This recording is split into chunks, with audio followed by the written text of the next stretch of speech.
Get ready to plunge into the electrifying world of tech news with the next TechCheck podcast.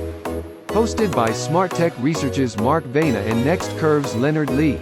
This podcast offers bold insights, controversial debates, and monitors the pulse of innovation. It's the only podcast committed to keeping what's next in tech in check. Hello, everyone. My name is Mark Vena, CEO and Principal Analyst at SmartTech Research, and this is Leonard Lee, Founder and Executive Analyst at NextCurve. Today is Thursday, September 14th, 2023. We're very excited to kick off our inaugural Next TechCheck podcast. As you can see, Leonard is down in beautiful San Diego. He claims he's working for Qualcomm. I don't believe that. Is that what I said? Yeah, you lie all the time about stuff like that. No, you're on vacation. No, he is actually working. Vacation.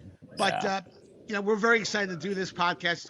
I think it's going to be a great one. I've had a great working relationship with Leonard for several years, ever since I flipped over to the podcast stuff. But Leonard, why don't you explain to us, what do you think we're trying to accomplish? What's the mission of this podcast? A lot of podcasts out there. So what's the mission? Yeah, I think what we're trying to do here is really ground the discourse around technology. I think there are a few people out there that will argue that there isn't quite a copious amount of fluff and hype out there. And as those of you who followed me or who know me or follow my research, you know that I'm not entirely a big fan of hype. But I think one of the things that we really want to do here is just, like I said, ground stuff. Let's talk real about technology. What's its potential to deliver value. Okay, I think that's one of the most important things. Value, not fluff and valuation, value. And then have constructive conversations about technology. But then also, I think this is what we want to do, right, Mark, is we want to help identify certain points of view where we believe you need to ask really tough questions. Yes. Because we're going to ask tough questions. So if you're here to listen to two guys talk about the latest hype narrative, then you're actually in the right place. Because this is where you won't hear about it, but we will challenge that kind of stuff. So, I know, Mark, you like to keep it real, and I like to keep it real. So, no, I couldn't agree. I couldn't agree with you more. I mean, I've had 20 plus years of product experience with a lot of big companies. The interesting thing is that. And listen, we're going to talk about this in about 20 seconds. If you talk about hype, Apple is the king of hype, And seriously, they do make great products. Yeah. They have stuff that really changes people's lives. And actually, when I actually bring that slide up, because it's really going to make my point. And then here's a few wonderful photos. Love it. Of my attendance at the Wonderlust, love the names, event that they had early in the week at the Steve Jobs Theater. And you have to go to one of these events on campus at Apple to really have an appreciation for the Broadway style, Hollywood style professionalism, and not just the professionalism because they are professional events, but walking down the street and onto the campus. And I've been on the campus several times. You're greeted by about 150. I like to call them kids, but they're young employees, and they're guiding you into the facilities, into the theater area. And they are programmed. It's like a Stepford Wives type of thing where, hey, welcome to the Apple campus. Really? How can we help you? And they're all, great folks. But the Apple does an extraordinary job of really trying to create this atmosphere for excitement.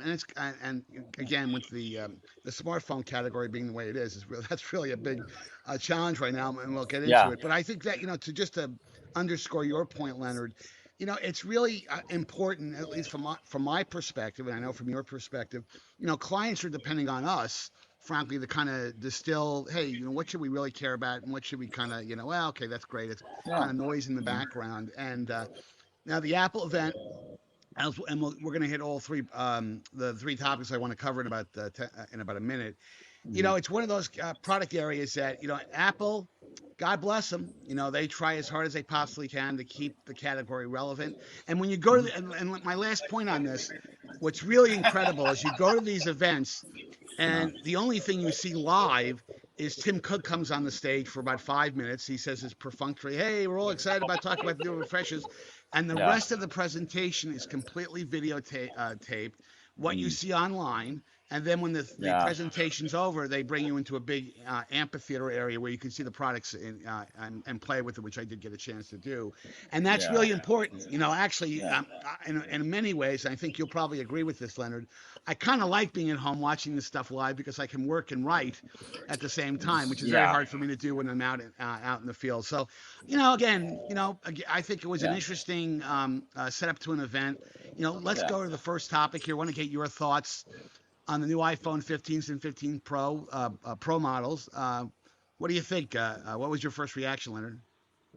I thought it was pretty much largely from a hardware perspective an incremental um, generation, right? Better camera. Probably the most notable thing was the switch to USB-C, which has become controversial. It's Yes. kind of odd that a lot of now Apple customers and users are complaining about it and blaming Apple when you can actually thank the EU for that. Yes. But yeah, this whole thesis that it's going to reduce e-waste, well, I think consumers are quickly finding out that number one, it's not going to solve that problem, and that it will probably create a lot of e-waste. But I think also some maybe double takes in considering on upgrades, just because a lot of people have peripherals that require the lightning cable or the lightning adapter, and you move on to this device, you're going to have to buy all new devices, which I've had to do, quite Right. frankly, and has been a sticking point for me. But the thing is people figure it out. I mean, what might actually happen is people keep their old phones and they upgrade anyways. But we'll see what happens. But the thing that really stuck out for me was the biggest thing for me was the smart video. And the thing that is really compelling, and it transcends the smartphone category. We're looking at here is a much bigger picture with the Vision Pro. Yes. And that's smart. I mean, I kind of hinted at this, actually wrote about it back at WWDC in an article that I did in Fierce Electronics. But this I think is the big deal. I don't think a lot of folks have appreciated the play that is happening here. And one of the things that was telling was when you listen to the beginning of, well, the intro, right? The intro bit and the keynote, they talked a lot about family, life, all these really personal things, right? And that's really what that um, uh, spatial camera and spatial video is all about, Right. So Well, and I'll make, I think that's an excellent point in that, and that's what's, when Apple, you have an ecosystem like Apple does, they have that yeah, video capture capability that now they'll unleash in 15 Pro. yeah, And they know, I mean, this is kind of analogous to what's happening with 8K TVs. 8K TVs are wonderful if you've got 8K content. There's not a yeah, lot of 8K content out there. And I think Apple's wise enough to know that when Vision Pro comes out, if they don't have some type of vehicle for people to create their own spatial video. And by the way, I agree with you that in that observation, the opening part of the launch event, there was a lot, and Apple's always done this. I mean, a lot of emphasis on family and your life experiences. And let's face it, if you see some of the spatial video in action, I have with the Vision Pros, it's amazing. But again, if they come out with Vision Pro early next year, and there's really no great vehicle to experience that content from a personal standpoint, it's not that's a problem. usable, Right. but they've Got, solved that problem, and I think that's the amazing thing, the one yes. amazing thing. So there's a lot of vendors out there, a lot of tech companies out there that'll list the 300-400 things that they call innovation that they put out. Almost none of them are relevant or have any impact. It's usually a few couple, like two or three things. And in the case of Apple, oftentimes I think it's hidden. it looks like something that's completely lame. And it's like, wow, why are they doing that? Oh my God, that's so silly. That's just Apple hyping. But that ends up being the killer thing, and we've seen this time and time again, right, where somehow this company flips the script on everything and then Yes. creates the new next big thing, Well, right? And and a small feature that I think is going to make a big difference, mm, and I haven't had a chance to talk to you about this before we did the podcast, is I really think that action button is going to have a lot of potential for it because first of all, it's very customizable. It doesn't just yeah, need one thing. yeah, It solves some real big problems. I want to take a photo. I want to do different things, and I can customize it. And in classic Apple, yeah, the Apple way, and you can see it. I think I captured on the yeah, video demo that I did a couple of days ago, is that the discoverability and usability, but especially discoverability, which is a marketing term, is yeah, so well done in that you don't have to be a programmer to redefine that button. yeah, And it also has a yeah, shortcut button, which you can do for other apps. That's going to have a lot of utility. yeah, Whether you're going to go out and upgrade your phone for that one feature, yeah. probably not. But again, I think to your point, Apple can take sometimes the most mundane things and Mm. turn into a relatively big deal. Yeah, and I got to give credit where credit is due. Lenovo is the first to actually do it with the Think phone that came out Yep. earlier this year. So this isn't a novel idea on the part of Apple, but of course, like you're saying, the implementation, it's a combination of the hardware and the software, and just the experience design and enablement that you have, Right. and we'll see. I think what's really important is the placement. Is where does that button reside on the phone, Yes. that actually determines the utility of it because it's very easily forgettable. Right. But Well, and will yeah, people press it by accident? I mean, there's a lot of. yeah, I have a little bit of history given my background at Synaptics with capacitive buttons. When you put capacitive buttons yeah, in different places, it's easily triggered. So we'll see how that kind of works out. yeah, But you know what's interesting? Going back to your USB C thing, and it's kind of humorous to me that yeah. they've gotten a bit of a backlash. You've got a lot of Oh folks yeah, out there saying, "Oh, here we go again." I got to change my chargers. I mean, Apple's yeah, almost in kind of a no-win situation, and at a certain oh, point, they had to cut lightning. Lightning is way beyond its useful life utility. yeah. And You might. I think what's interesting about that is that I saw a comment. I think Walt Mossberg, good friend of ours, made a comment the other day. I'm not going to upgrade simply because of the USB because I'm confused of what type of USB-C cable to use. Is it a Uh, data cable? Is it a charger cable? And that's a legitimate, uh, I think, oh yeah, yeah, observation. yeah. But at some point, Leonard, they had to cut the cord. I mean, they literally, Or they yeah, really had to make the change the change. cord. They had to switch the cord. Yeah, I mean, maybe not. The way I look at it is, if a lot of folks thought it was a strict, like sort of a technical disadvantage, then why make such a big deal out of it, especially if you're not in the Apple camp? Right. And what good does it do to piss off a bunch of users and then have them in an unjustified way point the finger at Apple? And that's what we need to clarify. This was an EU requirement. They Yes. were coerced to do this, so don't get it Yes. twisted. Yes. No, And a lot of I think people are that's a very getting good point. twisted. They're blaming Apple, and it's just like, no, people, that's not the way it is. No, I think that's a very, So very good yeah, so point. keep it straight. Yeah, cool. You have USB-C. A lot of users are pissed because now they have to go and, like, I have all these microphones and stuff. I have all these accessories that now I have to buy ones that are Right. USB-C, and I'm not happy about it, and I'm not the only one. But yeah, And let's face it, the landfills across America, across the world, will be full of lightning cables.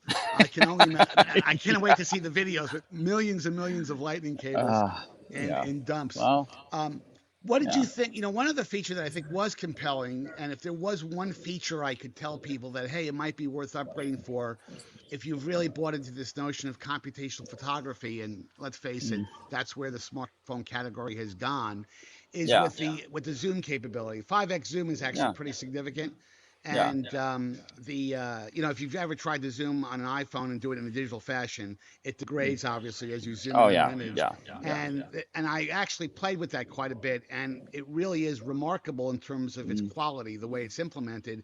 yeah. So and again, from my perspective, for most people do not want to have a separate phone and separate Yeah. DSLR. So that to me kind of really completed the the equation for whether I should upgrade, and I probably will upgrade specifically for that because again, you and I were out in the Yeah. field, and having a zoom capability, a really good high quality zoom capability, Sure. is actually a nice thing because we do a lot of video capture. Yeah, but we're also a rare class of folks Yes. or consumer, call us prosumer to semi-pros, that would appreciate and be able to take full advantage of that, right? And so I think we just have to keep that in mind that this is a pro class, and I did check out and try out for about 4 months the Samsung S23 Ultra. Very, very nice camera on a very nice smartphone. But the difference in quality is so difficult to discern. I mean, you literally have to go to the limit of pixels to be able to judge what the differences are. And I mean, these camera systems, the computational computing has gotten so good that we're talking about like the nth degree in terms of differentiation and difference, right? I mean, I think where the differentiation will be now is if can you keep these camera assemblies from becoming bigger, more multi-lens and ridiculous looking, and keep it in a compact form factor, right? And don't have it as that element that makes these things turn into a brick. Unless you're going to call it Pro or Ultra Pro or whatever. Well, Um, and actually on that point, and we really need to get to the next topic, but yeah, on that point, I was pleasantly surprised to see that Apple did not raise prices at the high end. I yeah, think that was, and let's face it, in these economic conditions, it's probably not the right thing to do, to raise prices in general. But they resisted that, which I, give them some kudos yeah. for. But the more important thing Surprised is there actually. was lots and lots of rumors that they were going to come out with an ultra brand or the segment Really? the phone. Yeah, there was some rumors bouncing Yeah. around about that, What and circles are you hanging around? I make a mistake I didn't hear of that one. reading all I those heard that. rumor mills. I heard. Yeah. I spent too much time reading Apple Insider, which most of the time they're right Uh, about stuff. But I might, just putting my marketing hat on, uh, if you're not, if you're managing a big business and the yeah. business overall is not growing, marketing 101 is you segment your top line of your business out and see if you can make more Yeah. margin. Even though you may not sell more units, Yeah. can you sell more higher ASP products? And I'm glad they didn't do it Yeah. purely because of the confusion factor. I mean, there's a lot of people confused right now. Why should I get a Pro versus the non-Pro Yeah. models? So That that would have I been think kind of ridiculous. That's almost like Spaceballs, getting into plaid and ridiculous, iPhone ridiculous. yes. I think it's just overkill. But yeah, they didn't really raise prices. They just cut the lower end of the Pro Max, and I mean, some people are have represented that as Apple raising prices, but it's not really the case, right? Right. It's just I guess they need to defend their thesis gone wrong. So, oh Well, well. let's hit the next Yeah. topic because I want to make sure we cover these last two. Okay. And this probably wouldn't take a lot of time here. The Really? series, Okay. well, maybe. Well, Okay. All right. I shouldn't say that because I want to get your feedback. I think of all the between the phone and the new Series 9 watch, Yeah. the Series 9 watch, yeah, it's going to be a bit faster. They did introduce this double tap. I mean, you and I have Yeah. talked about this before. Apple hasn't done a lot product wise with AI. And AI obviously plays a pretty What? significant role in that AI capability. And they've done that, of course. They're doing some things with Siri that has an AI influence, but they haven't done a ChatGPT like solution. But and I Yeah. think that's convenient. It's nice that you're adding gestures. I did play with that. It did work, but it's a faster watch. I have a Series 8. It tells me the time. It works with my text messages. It does all the things that I didn't see really a compelling reason that I'd go out and buy a Series 9. They did add that SOS capability that vis-a-vis a partnership with AAA, which I think could come in Yeah. handy. But the watch stuff didn't blow me away. It's not a new form factor. Battery life stays about the same. But were you blown away? Did you? No, I mean, I don't know if we really need to be blown away every year, right? I don't know where that comes from. Look, as long as there's a continuum of improvement that expands the benefit that you get out of a network of devices that you might have to enable your personal life. Hey, cool. This expectation and this labeling of innovation is so, honestly, quite overdone and meaningless now. Let's just look at awesome products. And you know what? Some of the best products in the world don't change all that much over year. I mean, take the example of the Porsche 911. How much has it really changed over the years, right? Not much. I mean, it still has a lot of its original design, language, and they just did it right the first time. So I don't think it's as big of a deal. But on your ML comment or your AI comment, no, these guys are heavy into machine learning and AI. Oh yeah, And I yes, thought the Siri enabled by transformers is a big deal on device, right? So you don't need to have Siri connected to yes. the cloud to make basic or even probably some complex interactions straight on your By the way, watch, a path that not Qualcomm has been going smartphone. Yeah, down. It's a path that yeah, with their new exactly. Snapdragon stuff. Sure, yeah, that's Yeah, true. and I think I'm glad that you brought that up because that is already a domain where AI and transformer models, believe it or not, are already making an impact. Okay, Yes. I think that what's happened here is Chat GPT has twisted the conversation around AI in general, and there's this misconception that Apple doesn't do any of this stuff. Well, go and check their developer portal. They have a No, ton of stuff on I think transformers. just made a very very valuable point in that I think the market, the industry, they Yeah, equate Chat GPT, and there's a number of Chat yeah, GPT like apps out there. That has become the face of AI, and yeah. that's not accurate. But Right, unfortunately, right. Well, that's how the things have been spun, and quite honestly, it's the face of gimmickry for for the large part. But kudos to Qualcomm and Apple for leading in edge AI because this is a really important domain, right? So when we're looking at industrial applications, we're looking at even personal applications that are confidential, privacy first, secure. All these new architectures of deploying these robust or increasingly robust AI applications on device and across edge infrastructures, that's the killer stuff. right. I mean, that's the leading edge because think about what's happening in a data center. A lot of the principles that went into, the high powered, low power compute on a smartphone is going up to the cloud, Right. So, And that is a big deal. That is a big it deal. is I mean, heterogeneous compute, and integration and all this stuff.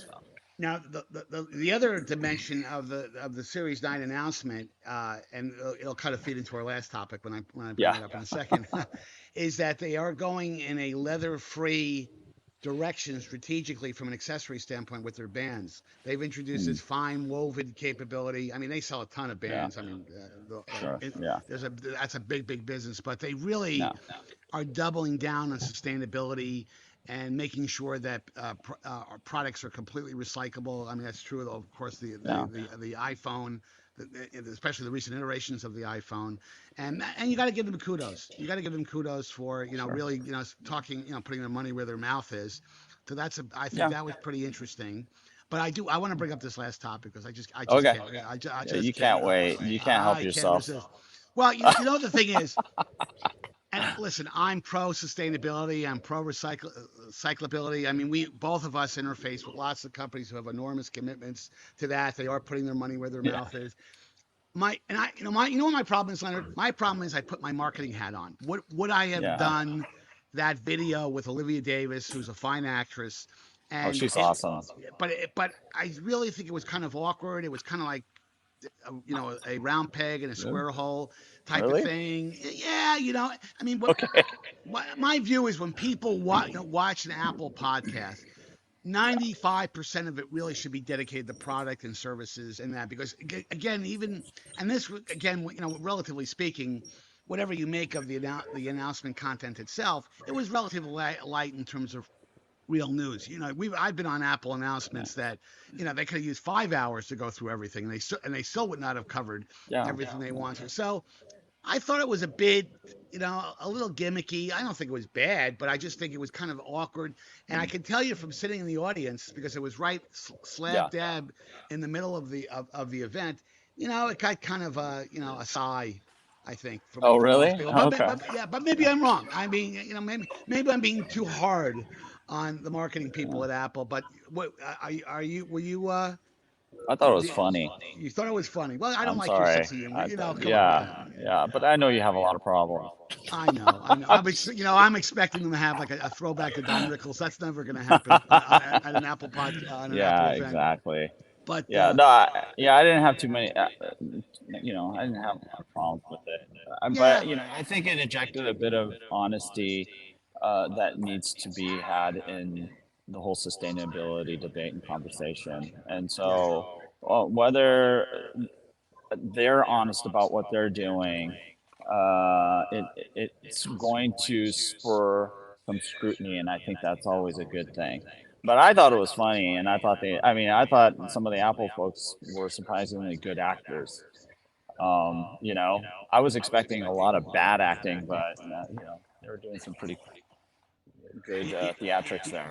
But you know what's so interesting about this? You flash back 30 or 40 years, and Yeah, executives never did videos like this. I mean, that was always left to other, type of yeah, parties, actors and stuff like that. And hey, yeah, listen, for Tim Cook and the other execs that were in that video, and I think they were all Apple employees. Lisa Jackson was yeah. in the video as well.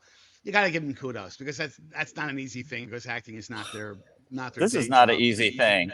Hey, listen, I mean, but both of us are never going to be nominated for Best Actor in a motion picture, just to No, be very clear no, about that. actually, yeah, maybe But worst actor. We'll get like but a Rotten again, Tomato. I think to your point, which is I think the point you're making is that if that's the worst criticism they get, that the video maybe was a bit out of place, and I have gotten a little bit of Yeah, criticism yeah, online. I mean, that's not the worst. That's not the worst yeah. thing in the It's world, not going to end the world. but just Yeah. before we end the podcast, if you had to grade this launch, from a scale of Oh no, we're gonna do yes, that. come on, 10 being completely a joke, not a joke, but not a non-event Nah. versus one, which it was really really big. I'd probably put Vision Pro at the Really? one you mentioned. You're gonna do the Well, other? no. Okay. What would you rate it? What would you rate it? I give it like a 7. I mean, I'd probably be closer to a it's six, it's six, seven. okay. It's okay. Um, Not their best show, but No, but you they're know, doing the best they can. I mean, my net yeah, is they're doing the best in a very challenging smartphone yeah, environment right now. yeah. They I'm not gonna make a big deal out of how well they presented what. For me, what's more important is what was the big ticket item yeah. that come out of it, and it's the one that was largely missed. As I see articles, they trash the whole thing, say, oh, blah blah blah. It's like, no, you're kind of missing on the big picture, and it can be pretty scary for a lot of Apple's competitors because it's a flat out flipping the script on XR. It's not Yes. about metaverse. It's about you Yes.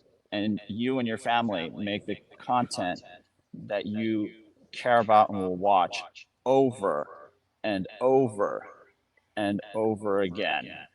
No, And that's genius.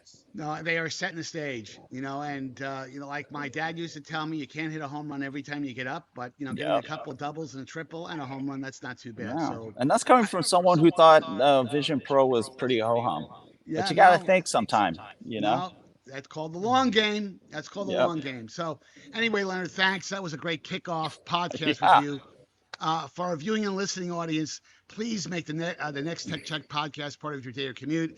Please make sure that you hit the like and subscribe buttons at the end of today's podcast, or use these on-screen QR codes to find us, our websites, as you can see right there.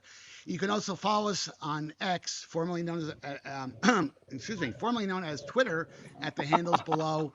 I keep saying because I gotta keep remembering that. But again, Leonard, thanks for your time today, and enjoy the rest of your time at Qualcomm. Right. Take it easy. Enjoy the Golden Gate Bridge. See you guys next time.